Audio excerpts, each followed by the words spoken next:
Bonjour à tous, merci de nous rejoindre pour ce rendez-vous mensuel, qui nous permet d'échanger sur nos politiques de santé dans la région Provence-Alpes-Côte d'Azur. Je suis Isabelle Péché, je suis directrice des projets structurants et du partenariat patient au sein de la direction générale de l'ARS PACA. Et aujourd'hui, nous allons vous présenter, une illustration des travaux du projet régional de santé sur la coopération et la qualité des prises en charge, avec, des membres éminents de notre équipe et des acteurs de santé tout aussi éminents. Alors je commence par, les présenter. Marion Chabert, ici présente à ma gauche, qui a coordonné les travaux de 2 groupes de travail du projet régional de santé, l'un sur la coopération, l'autre sur la qualité. À ma droite, le docteur, Élodie Crétel, qui pilote toute la stratégie régionale de lutte contre le cancer à l'ARS. Et avec nous en ligne, nous avons le docteur Thérèse Auran qui, nous fera partager son expérience de médecin hématologue à l'Institut Paoli-Calmettes. Elle échangera avec la patiente, partenaire Cécile Innocenti et nous avons le plaisir aussi d'accueillir une autre patiente partenaire, Nathalie Di, qui témoignera de son expérience, et Sandrine de Montgolfier, maître de conférences en éthique médicale à l'université Aix-Marseille, qui nous présentera, son regard sur ce qui se joue dans la modification des liens entre professionnels, patients et institutions et usagers lorsque les postures évoluent et en quoi cela peut être une source de qualité. Alors petite précision, lorsque j'ai parlé de patients ou je parle d'usagers, je veux dire l'ensemble des personnes concernées par un moment de santé, qu'il s'agisse, d'un moment de prévention, d'un moment de prise en charge sanitaire ou médico-social. Par souci de simplicité, je pense qu'on va parler de patients dans ce webinaire aussi parce qu'on a choisi un axe plutôt sanitaire, mais on souhaite, parler de modalités d'organisation et de travail qui peuvent s'appliquer à l'ensemble du champ de la santé. 2e précision, qui est aussi une question, de termes, mais de fond. Aujourd'hui, on va parler du partenariat patient. On sait que les représentants d'usagers dans les établissements jouent un rôle primordial au niveau institutionnel pour porter le regard des personnes concernées. Celles-ci peuvent d'ailleurs souvent être elles-mêmes, patients partenaires et leur place dans les institutions est complémentaire à ce qui va vous être décrit aujourd'hui. Nous en reparlerons peut-être. Je vous rappelle qu'on va essayer de garder du temps pour, pouvoir répondre à des questions éventuelles que vous pouvez poser en utilisant le chat.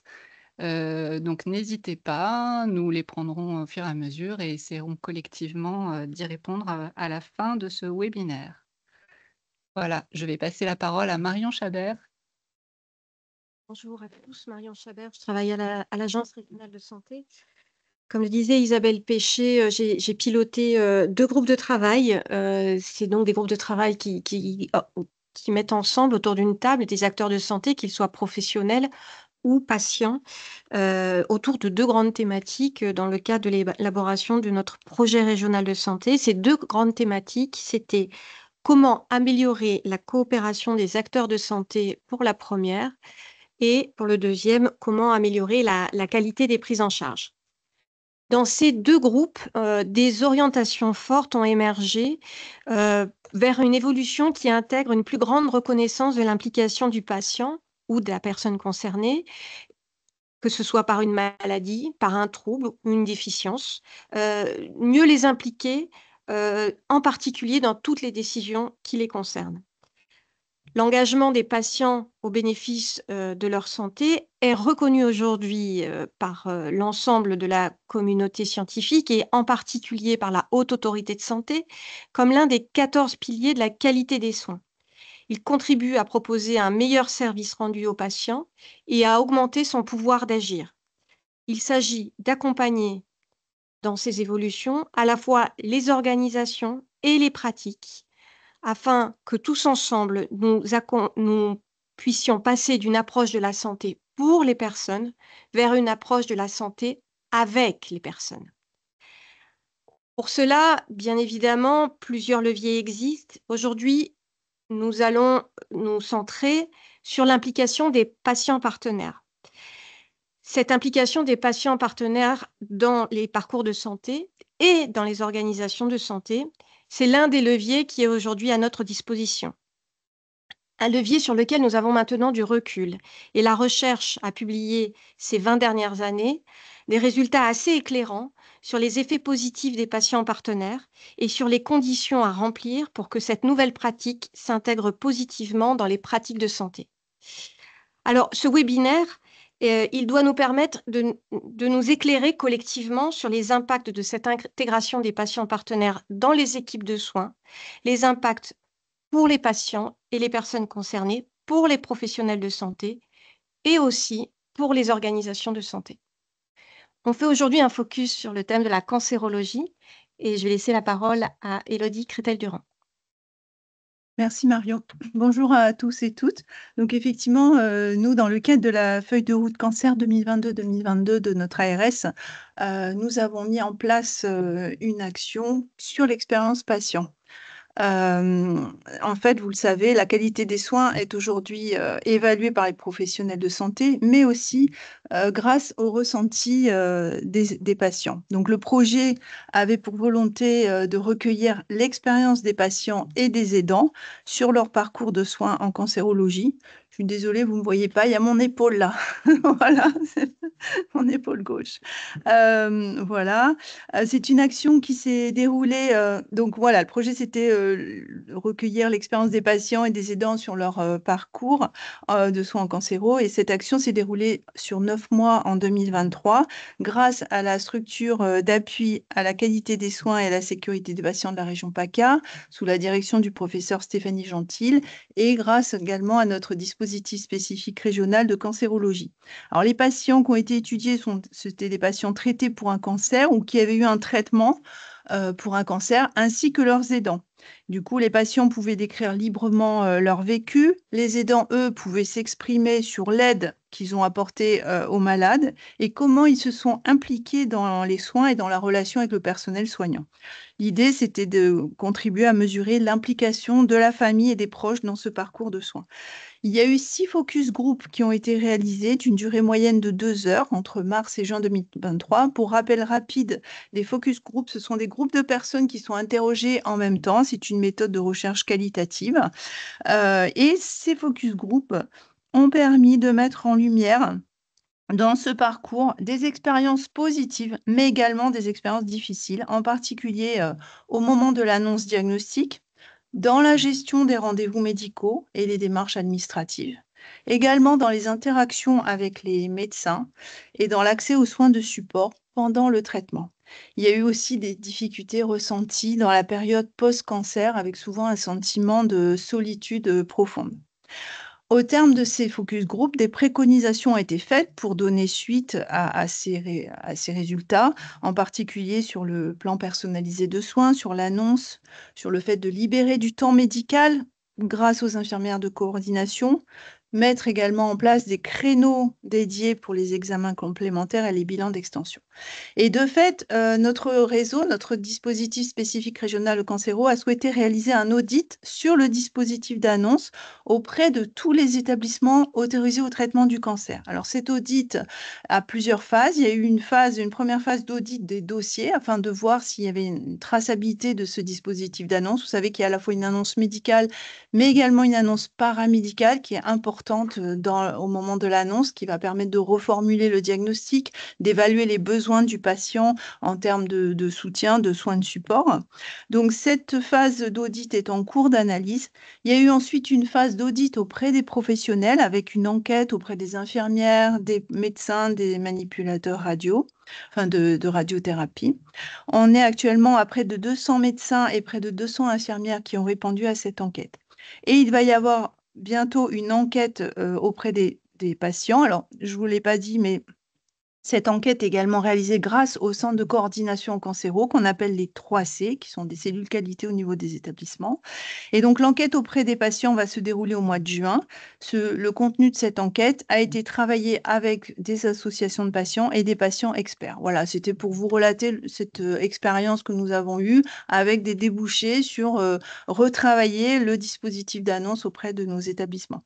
Donc, je vais passer maintenant la parole à Nathalie Di, donc, qui est patiente experte, puis à Thérèse Oran, médecin hématologue à l'Institut Polycalmette, et Cécile Innocenti, patiente partenaire. Je vous remercie.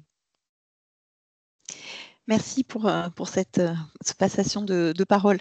Donc, comme vous l'avez dit, moi je suis Nathalie Di, je suis patiente partenaire depuis 2019 maintenant. J'ai démarré ma formation puisque pour moi un patient partenaire est quelqu'un qui est automatiquement quelqu'un qui est formé pour pouvoir accompagner d'autres personnes, pour pouvoir mettre une distance suffisamment légitime, on va dire, entre son propre vécu et l'accompagnement qui va pouvoir être posé vis-à-vis d'autres personnes, et qui est également quelqu'un qui remet en permanence, on va dire, ses compétences et ses connaissances sur l'ouvrage du travail, notamment par des analyses de pratique et de la mise à jour de ses connaissances et compétences au fur et à mesure que le temps s'éloigne du vécu de la maladie pour lui-même. Donc, bon, je vous passerai sur les diplômes qui peuvent vous être partagés peut-être à un moment de questionnement. Donc, ces formations d'accompagnement, elles conduisent à plusieurs rôles que peuvent suivre les patients partenaires. Donc, je vais vous parler de ceux que j'ai pu mener jusqu'à présent. Donc, moi, je mène des missions d'accompagnement individuel sur sollicitation de patients, des fois même sur sollicitation de collègues patients partenaires. Actuellement, par exemple, pour une collègue qui vient d'apprendre son 3e cancer et qui m'a dit pour moi, c'était une évidence de me mettre en lien avec quelqu'un qui connaissait bien la pathologie et qui me connaissait bien parce que j'en ai besoin. C'est un accompagnement qui peut être collectif aussi, par exemple dans le cadre d'accompagnement de groupes d'éducation thérapeutique. C'est le cas dans la ville dans laquelle je réside, qui est Gap, et puis dans d'autres places qui peuvent être de la co-animation de ces ateliers d'ETP, notamment je pense au programme Cancer, je simplifie, qui a été créé par le Montpellier Institut du Sein et à laquelle j'ai participé à la co-création, dans lequel j'anime un atelier autour des troubles cognitifs. Puisque un de mes dadas, on va dire, c'est l'accompagnement des troubles cognitifs. C'est quelque chose par lequel j'ai été touchée et c'est quelque chose sur lequel j'ai fait un petit peu un focus. Donc, j'ai également créé des ateliers spécifiques d'accompagnement des troubles cognitifs en lien avec un cancer de ma place de patiente et non pas de la place de professionnel qui pourrait mener également cet accompagnement-là. Et puis, à ce titre, j'accompagne aussi des groupes de parole, soit autour de cette thématique, soit sur des groupes de parole de patients qui sont dans une situation d'accompagnement de cancer. Et à la suite de ces éléments-là, je suis sollicitée parfois pour des conférences ou pour des participations à des groupes, comme par exemple le focus group Oncopaca Corse autour des séquelles en lien avec le cancer, et puis différents autres niveaux. Ensuite, une des dernières missions que j'ai également, c'est de pouvoir être patient formateur de professionnels en santé.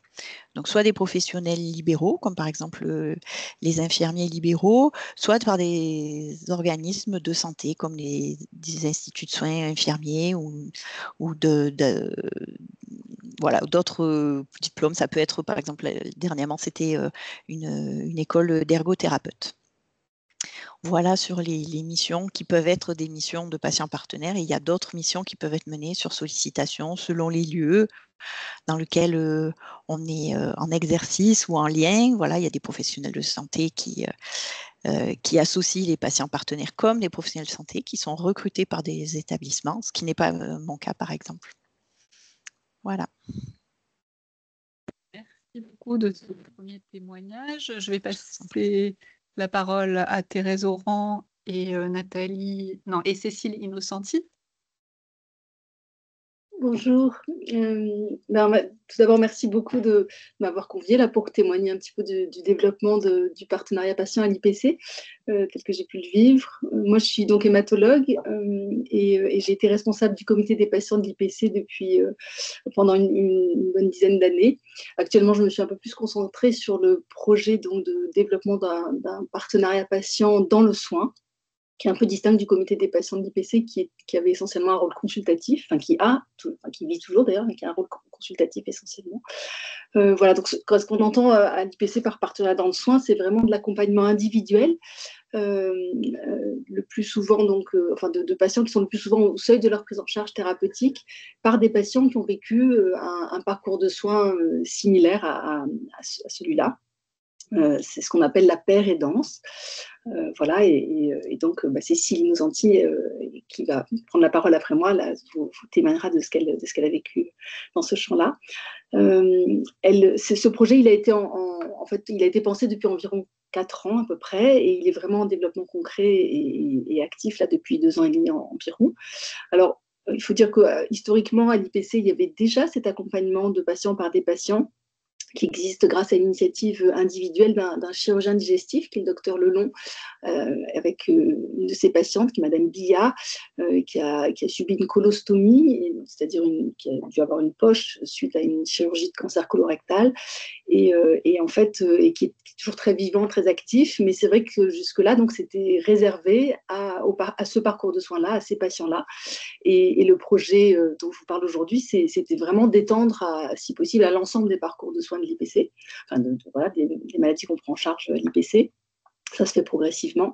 Et puis c'était aussi, et ça c'est un point important, de structurer ce dispositif à la fois sur un plan organisationnel et puis aussi sur un plan juridique. Voilà, donc on en est aujourd'hui, en fait, on a aujourd'hui une douzaine de parcours de soins en oncologie et en hématologie qui sont couverts grâce à la participation d'une vingtaine de patients partenaires qui sont engagés, qui sont formés, qui sont disponibles. Comment ils sont formés brièvement? Il y a une formation spécifique à l'écoute active qui est proposée systématiquement, et puis surtout au travers d'un partage d'expérience qui se fait dans le cadre d'une communauté de pratique, puisqu'on se réunit à peu près tous les 2 mois, l'ensemble de la communauté des patients partenaires et les professionnels de santé engagés, les deux, pour faire un point, pour échanger. Voilà, donc ça, c'est là où on en est aujourd'hui. Et l'autre aspect, c'est vraiment la structuration du dispositif. On pourra en parler plus en détail dans la partie questions, mais je n'avais pas beaucoup de temps, donc je ne le détaillerai pas. Mais ça s'est fait en fait au travers de l'élaboration d'une charte qui a été co-construite avec l'ensemble des patients partenaires et des professionnels de santé engagés, qui reprend les différents points et qui a vraiment été élaboré ensemble. Voilà, pour conclure, je dirais juste que c'est vraiment une aventure formidable. En fait, moi, j'ai été vraiment extrêmement touchée par l'enthousiasme et l'engagement qui est réellement sans faille des patients partenaires. C'est une expérience d'intelligence collective aussi qui est assez extraordinaire, et aujourd'hui c'est quelque chose de très précieux, qui est sûrement de par cet enthousiasme et cet engagement, mais aussi par l'innovation que ça représente avec les différents défis à soulever, enfin à relever. Et puis, il y a une très, très grande diversité aussi. C'est ça qui fait cette richesse aussi, à la fois des personnes, des patients partenaires eux-mêmes et des professionnels de santé. Voilà. Ça, c'est très enrichissant. Voilà, donc c'est certainement un vrai plus pour nos patientes et nos patients, et je laisserai Cécile en parler plus précisément, mais il ne faut pas oublier que c'est un vrai plus aussi pour les professionnels de santé. C'est une expérience de complémentarité qui est complètement exemplaire. Il y a le soutien émotionnel qui est remplaçable des patients partenaires pour nos patients, que les professionnels de santé ne peuvent pas apporter, je ne pense vraiment pas. Il y a une aide à l'information, à la communication qui permet de fluidifier les échanges par le vocabulaire, la légitimité des questionnements ressentis. Enfin voilà, donc ça c'est très important. Et puis des tas de petits trucs et astuces qu'on n'aurait même pas imaginé. Voilà, donc tout ça c'est très complémentaire. Il ne faut surtout pas craindre que les patients partenaires prennent la place, notamment des médecins, ce qui est parfois un petit peu plus ou moins conscient, mais présent. Au contraire, je pense qu'ils nous soulagent d'une réelle charge et puis ils nous éclairent. Voilà. Donc j'en profite pour les remercier encore. Merci beaucoup. Et je laisse la parole à Cécile qui va se présenter et témoigner en tant que patiente partenaire. Merci Thérèse. Et merci beaucoup pour ce webinaire. Donc, Nathalie a déjà bien fait le point sur le rôle du patient partenaire. Donc, je vais vous partager mon expérience de patient partenaire au sein de l'IPC que j'exerce depuis maintenant 1 an. Donc, je m'appelle Cécile Nocenti, je suis patiente partenaire cancer du sein à l'Institut Paoli Calmette de Marseille. Et je discute avec des femmes qui me contactent, souvent au tout début de leur parcours. Et la première conversation, en règle générale, elle se passe en 3 étapes. D'abord, il y a l'écoute. Donc, elles me racontent ce qu'elles vivent, ce qu'elles traversent. C'est un moment très important pour elles. Je les laisse poser leurs émotions sans jugement, juste être là et vraiment à l'écoute. Ensuite viennent les questions, et souvent très concrètes. Comment gérer la mastectomie, les effets secondaires, la douleur, le regard sur soi, ou même des choses plus pratiques comme tout ce qui est administratif, les papiers, les rendez-vous, l'organisation du quotidien. Et la question qui revient tout le temps, c'est « mais comment je vais faire ?» Et là, on essaye ensemble de faire le tri, de revoir ce qu'on lui a déjà dit, de remettre les choses dans l'ordre. Et surtout, on l'oriente vers l'infirmière coordinatrice, l'assistante sociale, la psychologue. On montre qu'il y a des gens autour pour l'aider. Et souvent, rien que ça fait déjà redescendre un peu la pression. Et puis arrive un moment plus personnel où elles veulent connaître mon histoire. Donc, elles me demandent comment j'ai vécu tout ça, comment je m'en suis sortie, comment j'ai traversé cette épreuve. Et je leur dis, regardez, je suis là, c'est pas toujours simple, mais on avance. Moi, je parle de ma fille, du bonheur de la voir grandir, des hauts, des bas, mais surtout du fait qu'il faut s'entourer des bonnes personnes pour avoir les bons conseils. Les bons conseils, ça change tout. Et souvent, ça les ramène, mon histoire les ramène à leurs proches, leurs enfants, leurs petits-enfants. Et là, je sens que le ciel s'éclaircit pour ces femmes qui me parlent et que j'écoute. Donc, je leur raconte mon parcours, si elles veulent vraiment en savoir plus, mais sans en faire trop. Juste assez pour qu'elles se sentent moins seules. Et je le précise toujours, on ne remplace ni les médecins, ni les psychologues. On est là pour écouter, partager ce qu'on sait, ce qu'on a appris, les trucs et astuces, comme a dit Thérèse. Et entre femmes, on parle aussi d'intimité et de ce que le cancer chamboule dans notre corps, notre couple et notre vie en règle générale. Et en plus, si la personne en ressent besoin, on peut aussi se rencontrer au sein de l'Institut. Certaines personnes donnent des nouvelles, d'autres non, et c'est OK. Ce qui compte, c'est qu'elles sachent qu'on est là, qu'elles ne sont pas seules dans ce qu'elles traversent. Et ce rôle de patiente partenaire, c'est aussi très bénéfique pour moi.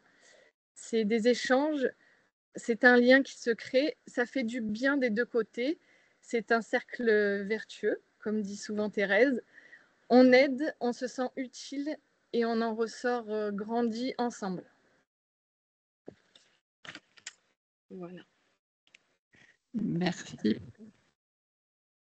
Je crois que si vous avez des questions, on va vous proposer de nous les faire parvenir par le chat, mais peut-être même qu'on peut se permettre de les prendre directement. Ah non. Ah oui, pardon, Sandrine de Montpellier, excusez-moi, ouh là là là là. Je vous laisse la parole en m'excusant. Non, il n'y a aucun souci, aucun souci. Et puis justement, oui, n'hésitez pas à poser vos questions parce que je pense que c'est ça qui nous permettra à tous voilà, d'avancer dans cette nouvelle démarche. Donc, merci à l'ARS de m'avoir invitée. Moi, je vous parle de ma position de chercheur en éthique médicale, où je travaille pour l'Université Aix-Marseille au sein d'un laboratoire de recherche INSERM qui s'appelle le CESTIM. Et dans le cadre de mes travaux, qui sont des travaux de terrain, je m'intéresse justement dans le champ de la cancérologie, plus spécifiquement, à ce mouvement, ce grand mouvement du partenariat de soins, qu'on peut appeler aussi approche participative, qui se développe en France, mais qui existe depuis bien longtemps maintenant à l'international. Voilà, et je mène des observations, des enquêtes qualitatives, voire quantitatives. Pour revenir un petit peu sur ce mouvement international, je pense que c'est important que vous ayez en tête en fait qu'on a plusieurs modèles dans ce développement du partenariat de soins. Et donc, effectivement, de temps en temps, on ne parle pas tous exactement de la même chose, mais ce n'est pas grave.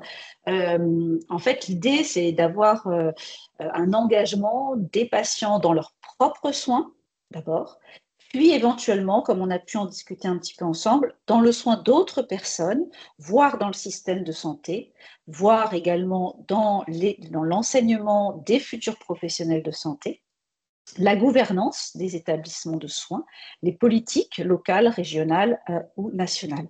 Et en fait, vous voyez que ce champ-là, ça permet déjà de se dire, voilà, comment on va travailler ensemble, comment on va intégrer cette perspective patient à tous ces niveaux. Donc le niveau d'engagement, il peut être variable, et on parle du continuum de l'engagement, où le patient peut être informé déjà, il peut participer à des comités, ce que Thérèse nous en a parlé dans le cadre du comité des patients et des aidants de l'Institut Paoli Calmette. Et puis ça peut aller jusqu'à vraiment de la co-construction ou de la co-décision qui va mobiliser les savoirs expérientiels des personnes concernées. Et c'est ce qui se passe là dans les deux témoignages, les deux grands témoignages qu'on a eus, où c'est vraiment des activités qui sont co-construites entre professionnels de santé et personnes concernées. Et donc, en fait, tel que expliqué tout à l'heure, le partenariat patient peut être évalué et il a pu montrer des bénéfices pour un certain nombre d'axes et qu'il est important peut-être que vous ayez en tête dans le cadre de vos questions aussi. On a pu démontrer le bénéfice pour les patients qui reçoivent ces patients partenaires, en particulier dans la gestion de leur anxiété. Tu parlais, Thérèse, le soutien émotionnel, mais ça peut être aussi dans le développement de leur autonomie dans le parcours de soins, voire dans la gestion des séquelles éventuellement qu'ils peuvent avoir. Ça peut changer des choses donc dans l'institution, et c'était l'objet de cette table ronde, c'était la notion de la qualité au sein des parcours. On sait que ça améliore aussi les parcours de soins qui font appel à des patients partenaires, ça améliore la qualité du service rendu. Donc, ça peut être la navigation dans l'institution qui est améliorée, ça peut être la préparation des consultations, puisque l'en parler à quelqu'un d'autre avant, ça permet de mieux préparer les questions qu'on va poser.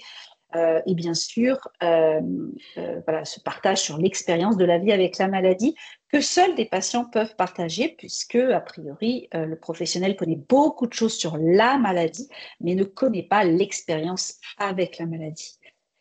Alors, il y a plein de questions, et moi, mes travaux s'intéressent en particulier à des recherches interventionnelles où je m'interroge sur le moment où il est pertinent que le patient partenaire soit proposé au patient au cours de la maladie.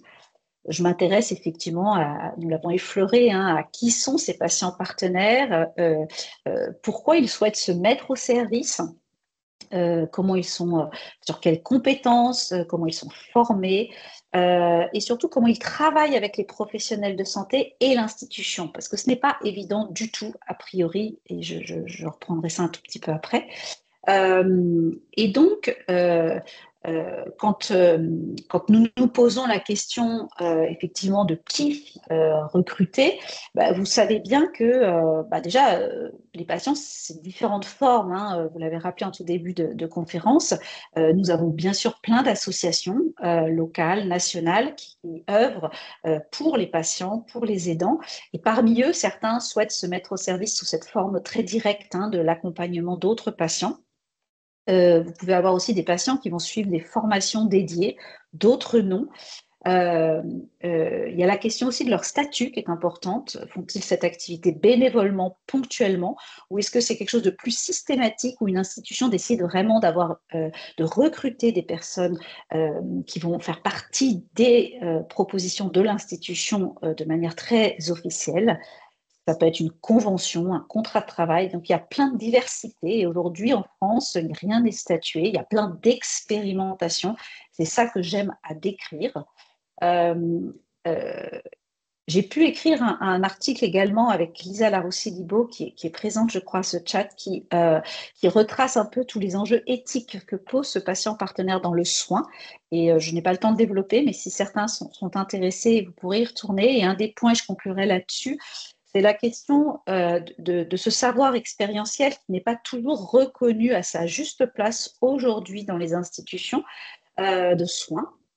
Bien sûr que les savoirs médicaux sont un savoir très important pour gérer la pathologie des individus, mais ce savoir expérientiel a une place et il est donc important d'y réfléchir à comment lui faire justement cette place dans notre système de santé.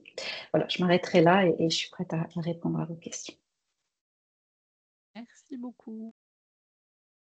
Alors, je crois qu'on a une question qui s'adresse entre autres au docteur Oran. Oui, J'allais dire une question pour le docteur Oran. Je ne sais pas si vous l'avez lu, docteur. Vous voulez que je la lise pour tout le monde? oui, voilà, peut-être qu'il faut lire pour tout le monde. Ce que je me disais. Alors, pouvez-vous revenir très brièvement sur la première forme de patient partenaire à l'IPC?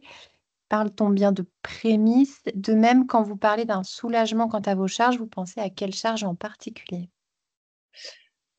Donc, effectivement, les prémices, enfin, c'est plus que les prémices, c'est vraiment une expérience individuelle, mais qui a été très forte hein, et qui est toujours très vivante et qui nous a donné envie, en fait. Enfin, vraiment, c'était donc ce chirurgien qui, confronté à la difficulté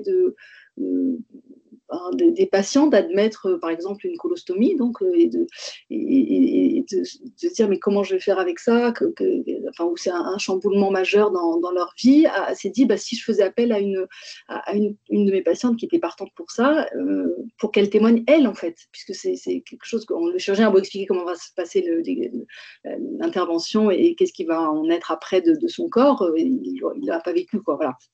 Et donc, ça a été vraiment cette expérience individuelle qui a fait que, de façon complètement informelle, et c'est là où le projet était important, c'était de formaliser un peu les choses, parce que ça pose vraiment beaucoup de questions sur le plan organisationnel et juridique pour que ça soit proposé de façon le plus systématique possible. Mais c'était complètement informel, et Ariel venait rencontrer, montrer sa poche de colostomie, et comme ça, et vraiment, ils témoignent tous les deux, aussi bien elle que lui,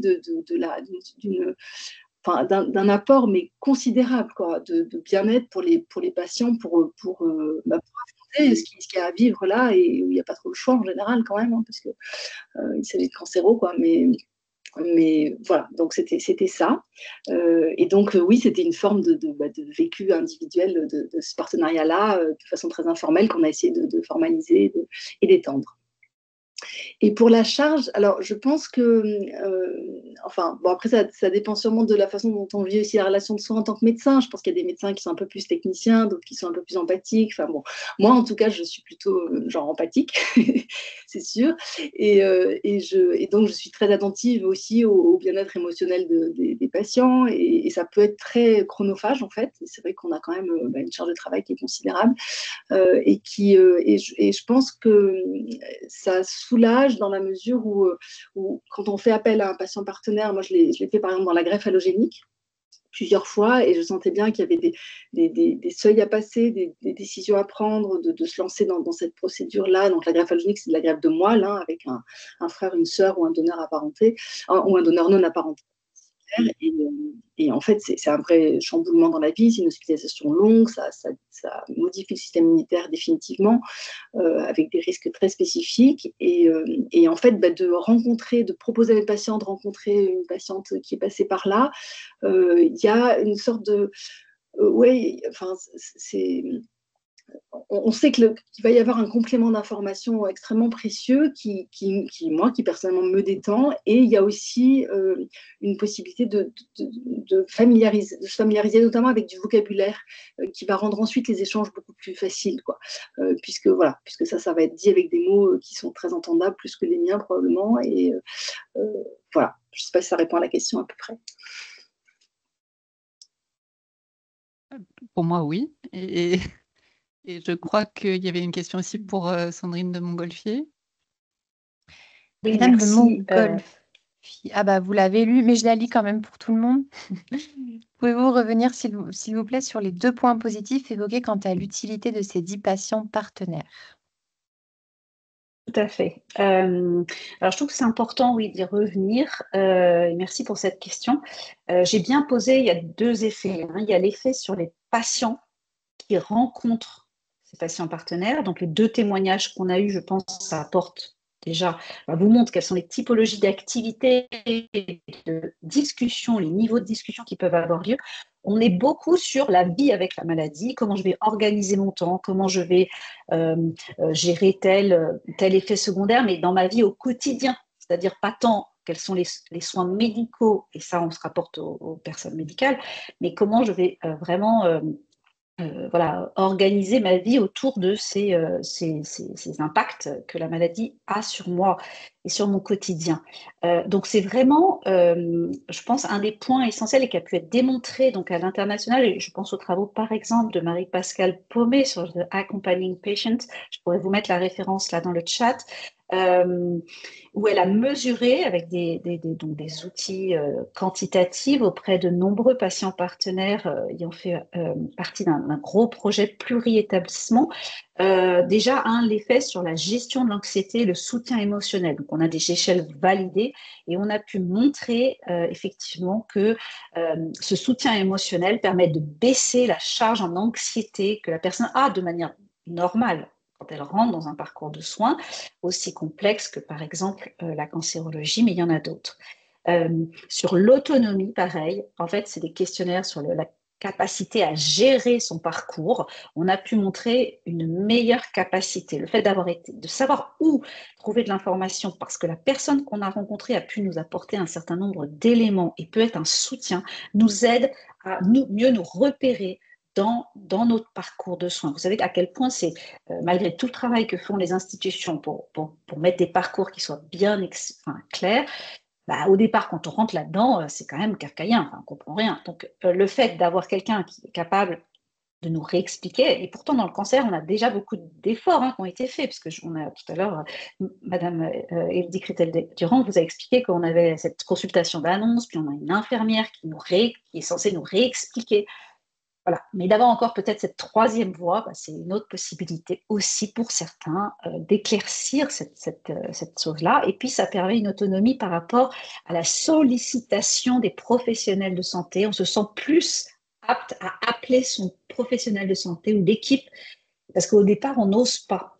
Or, le fait qu'un autre patient vous dise vous pouvez le faire, vous devez le faire, ça donne la force de pouvoir y retourner de manière plus autonome et de plus proactif.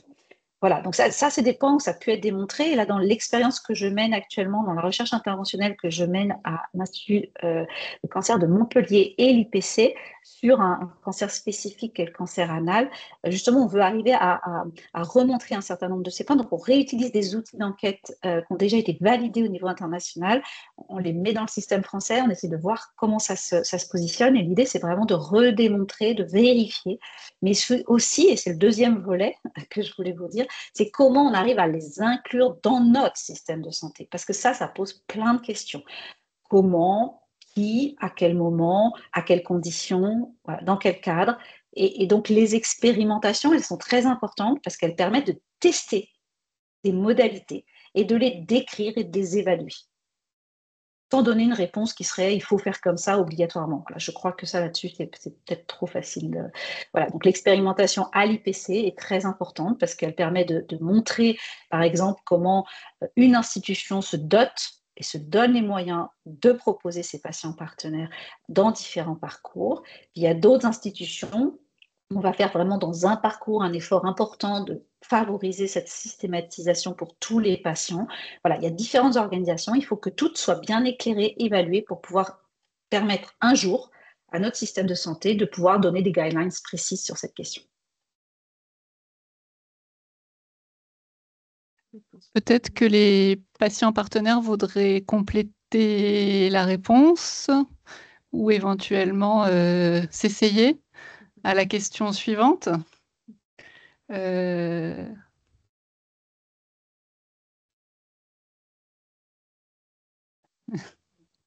Sympa, c'était assez complet ce qu'a précisé Sandrine.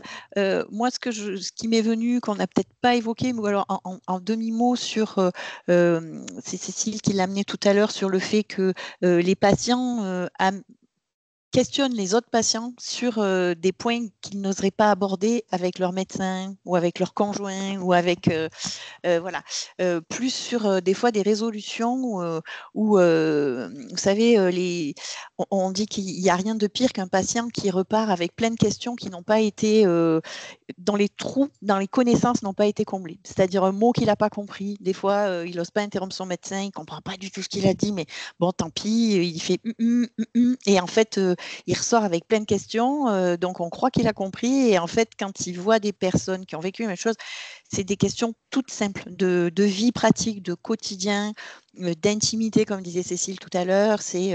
Moi, je le vois surtout quand, par exemple, il y a des groupes, même quand c'est des patients qui sont en groupe pour les mêmes pathologies, ben, on va vous coincer, vous savez, sur la porte dans le couloir. Ah, j'ai pas osé devant les autres, etc. Je voulais vous poser telle question, etc. Voilà, c'est des fois sur ces petits détails-là qui sont le plus proche de combler des questions très pratico-pratiques. Oui, je pense par exemple la semaine dernière une personne autour de la reprise d'emploi. Quand j'ai dit la reprise de l'emploi, ça se prépare physiquement. Ah, elle dit comment ça, il faut que j'aille en salle de sport et tout, mais non, pas du tout.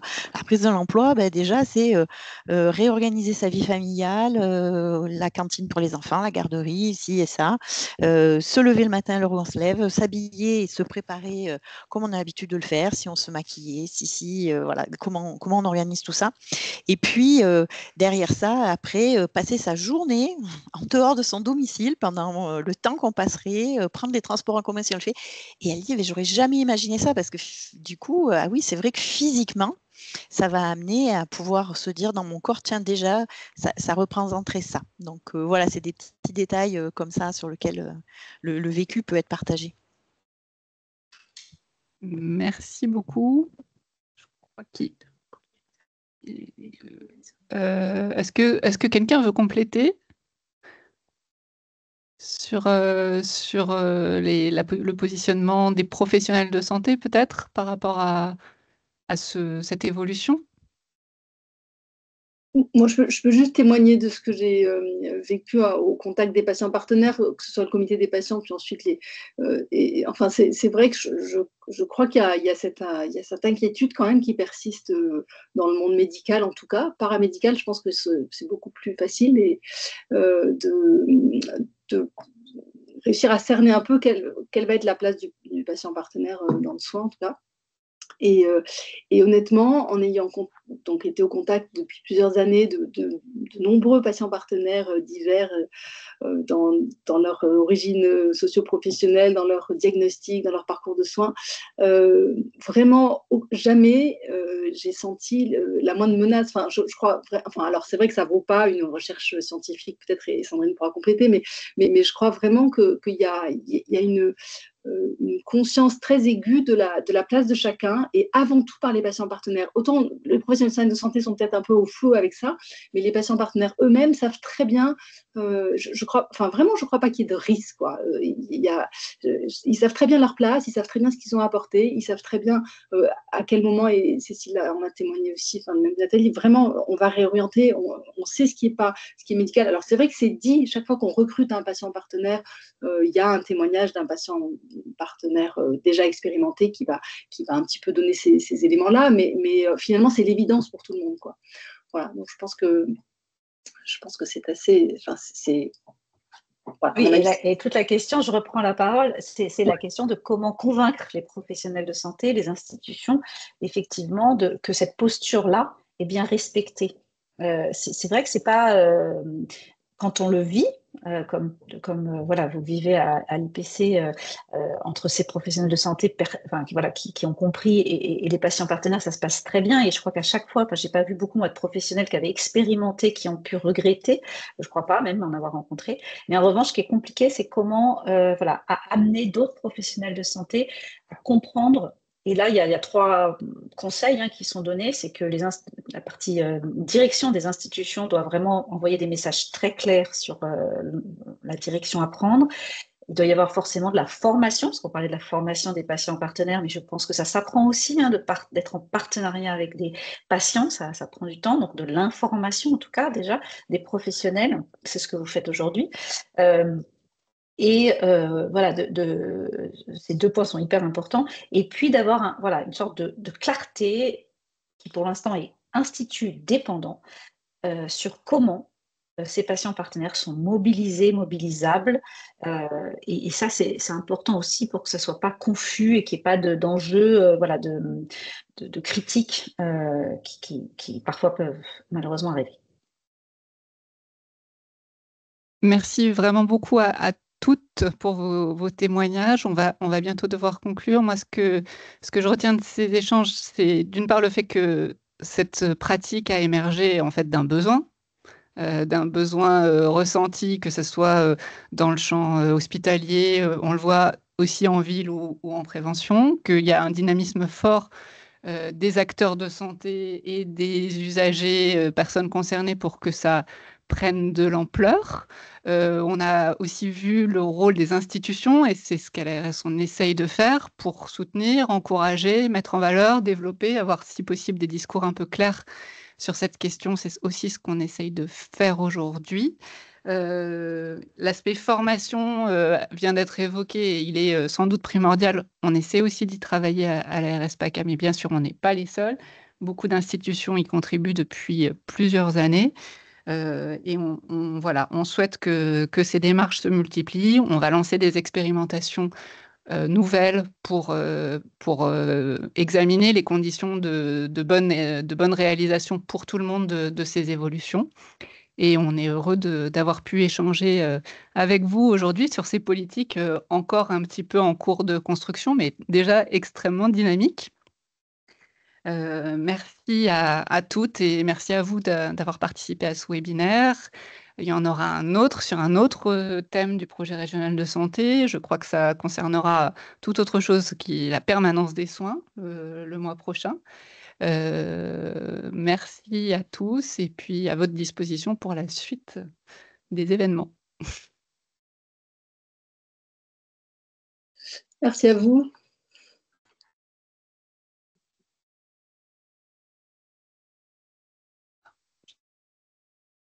Mais en fait, là, j'aimerais bien me retrouver avec les gens qui ont participé.